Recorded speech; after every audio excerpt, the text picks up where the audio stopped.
proses buka brek belakang Zontes 350E. Satu ni saiz 12 sama dengan 14. Okey, 14 pula.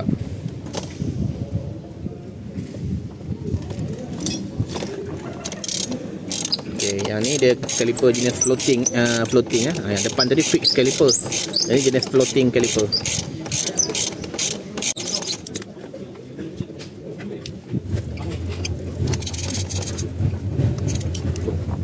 Okey. Buka ni. Buka klip. Ada klip tak? Ada. Dalam ada klip. Oh, tak ada klip. Ya, ini jenis tak ada klip. Buka pakai screwdriver flat. Ini.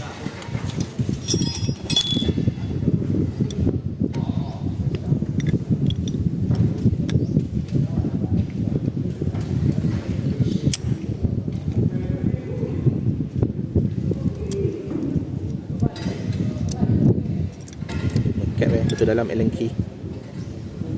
Allen key. Allen key.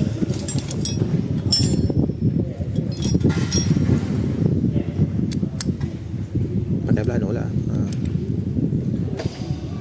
Okey, bawa pegang ni.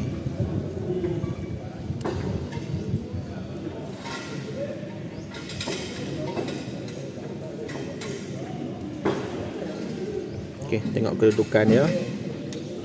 Macam ni lah. Nanti pasang pun macam ni juga. Okey, buka.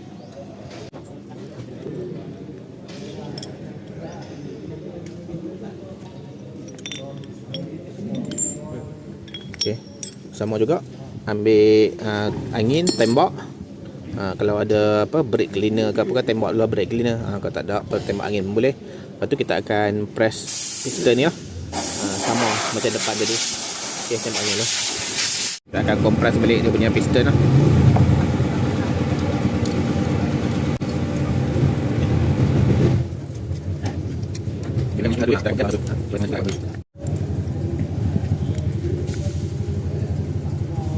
Yang penting sebelum buka, perhati dulu betul-betul macam mana.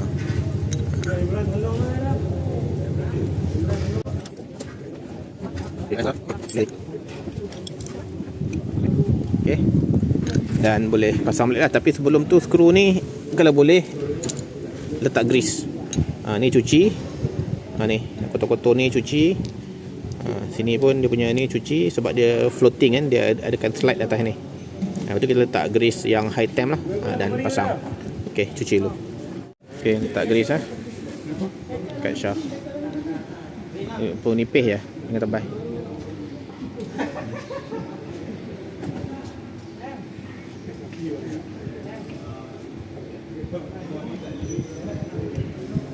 Okey, satu lagi.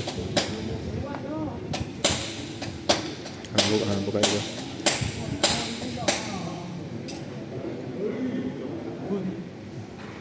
Okey, setel boleh pasang.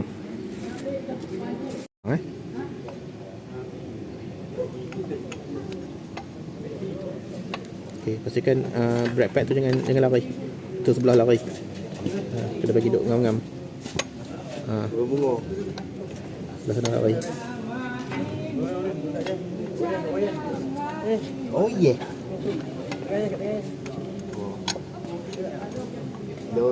Okey. Cik dulu. Masuk skru.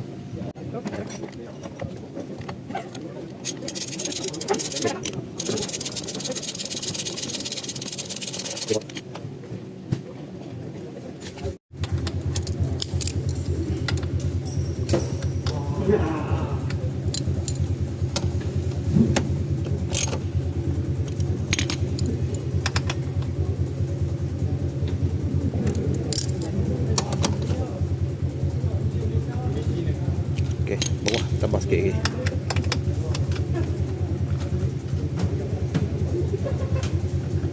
Okey, cukup.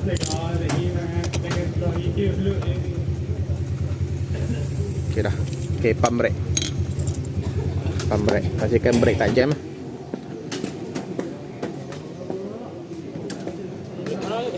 Brake belakang lah. Tu. Okey. Pam. Sampai piston dia keluar balik. Okey, lepas. Okey, cun. Settle lah, tukar brake pad.